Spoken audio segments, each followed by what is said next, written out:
Hi, I'm Beth Fisher. Welcome to St. Rose Dominican Hospital's 51st Annual Mardi Gras Ball. This past year, St. Rose celebrated its 60th anniversary. During the most recent years of that history, Rod Davis has guided St. Rose Dominican Hospitals into a position of leadership in quality and technology. My commitment to this organization and this community is that I wanted to make sure that in some way that this organization were stable and was going to be here for a very long time to provide services to this community for another 60 years. It all started in 1947 when 7 sisters from Adrian, Michigan were asked to come and run a hospital in the middle of the desert. The sisters had great trepidation about traveling to the Las Vegas Valley, the Wild West, with its legalized gambling, prostitution, and organized crime. Listen to what Sister Angelita had to say on her first morning in this new place. In the morning, I opened the blinds to see what was next to us. Nothing but sagebrush. I remember thinking that if somebody would have said, "Go home," I would have gladly walked back. The sisters embraced the call of their mission to just do God's will in a new place. The sisters had no shifts, they were just on duty. They worked all day and then often stayed the night with a seriously ill patient. One of the sisters, Sister Marie Daniel Lundy, was an obstetrics nurse who loved to work so much that she often pulled double duty as the pharmacist before the hospital had one. After a baby's delivery, Sister Marie cuddled and rocked each newborn and gave every new baby a piece of her own heart. The sisters were not simply responsible for the care of the individuals, but rather they were part of a collective movement that breathed new life into the desert community. Lula Porta, an Air Force bombardier, was stationed at the gunnery school when the war ended. Henderson was most appropriate for us at that time because there was only about 5,000 people and you really got acquainted with most people in town. It was not our intention really in the beginning, but it ended up that we liked it and we stayed. Our first child, Peter, was born here when the sisters took over. So he became the very first baby at St. Rosalina. With the birth of their son, Lou and Elaine Laporta recognized something special in the care given at St. Rose. From then on, they became steadfast friends in the St. Rose cause. And for their service, we honor them tonight as our Mardi Gras king and queen. Lou's the type of person that we all should strive to be. A gentleman and an outstanding citizen. His involvement in the community has made it a great place to live, to raise a family. Everyone owes Lou Laporta respect and admiration. We have come a long way since Peter was born, and now St. Rose has 2 state-of-the-art Level 2 neonatal intensive care units featuring advanced technology and board-certified neonatologists who still tend to infants 24 hours a day.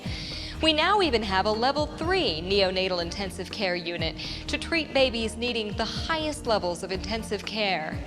The technology at St. Rose may have changed over the years, but one thing has not. The St. Rose team of caregivers still gathers around these little ones to provide the utmost in quality care and emotional support. Welcome to the future. This is Vinci, a surgical robotic system that has redefined the medical arts.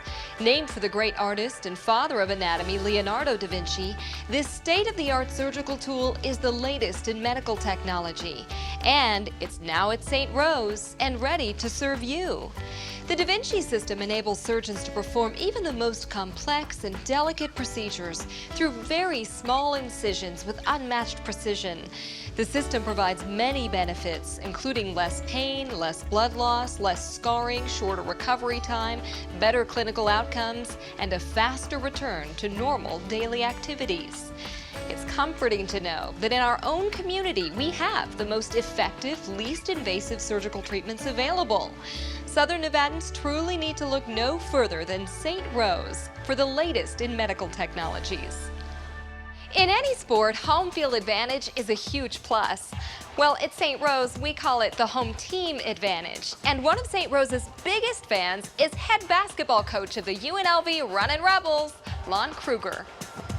Went in early July expecting it to be just like any other annual stress test. Dr. Joe Johnson makes us do that every year. He doesn't want us running up and down the sideline wondering if there's anything wrong. So Dr. McMahon and I were sitting there, kind of expecting a possibility of angioplasty, but when he said, well, there's a blockage, there's another blockage, there's 4 or 5 that he could see. So as we're sitting there talking about it, all of a sudden, for the first time, he said we probably need to consider open heart surgery. And at 54 years of age, a little bit surprised by that. Staff was terrific from the pre-op procedure, the check-in. The nurses were great. Had total confidence, total faith in what they knew and what they did well, and they certainly did a great job. It took a team approach to make all this happen. I can't imagine any doctors anywhere doing a better job. We were all moved in the same direction, and you tell they very much have a great team approach. Kind of gave us a new lease on life, if you will, and I'm not sure that I'd be sitting here today if I hadn't have had the procedure, because this is a young team, and they put us through some moments, so I'm happy I went into the year very healthy. The winning combination of surgical excellence and compassionate care has earned St. Rose's Open Heart program the #1 ranking in the state for overall cardiac services, an honor that makes our whole community very proud. The 3 St. Rose hospitals are part of a partnership of premier children's hospitals called the Children's Miracle Network.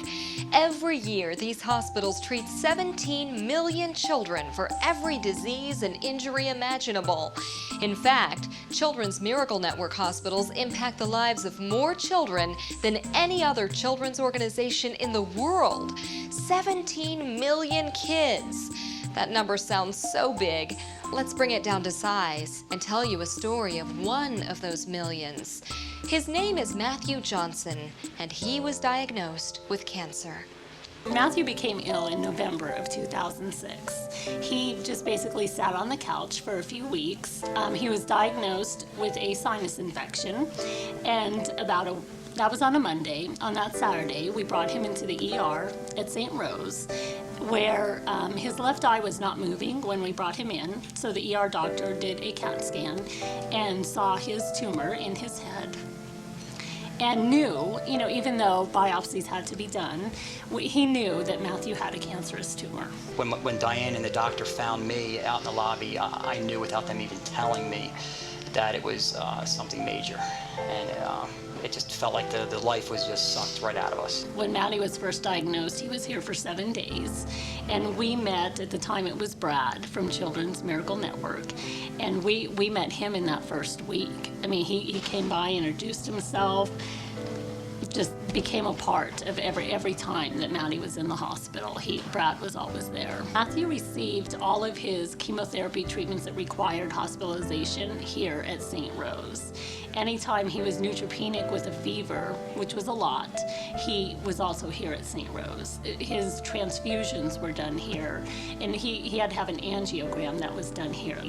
So we knew that we were in the right hospital. We were thankful that the nurses were trained to administer chemotherapy and that Matthew could come here. Matthew was in the hospital 28 times, and as time went on, he got to know all of them.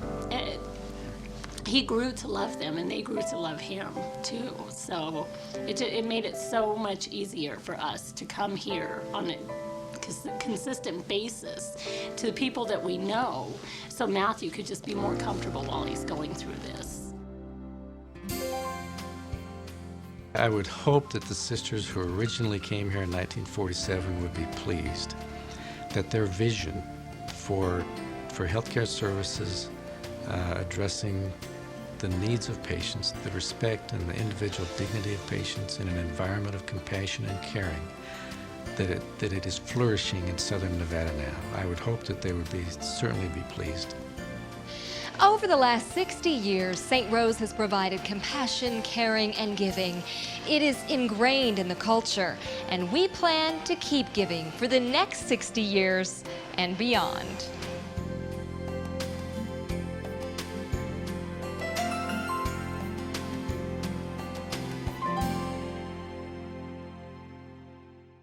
Expecting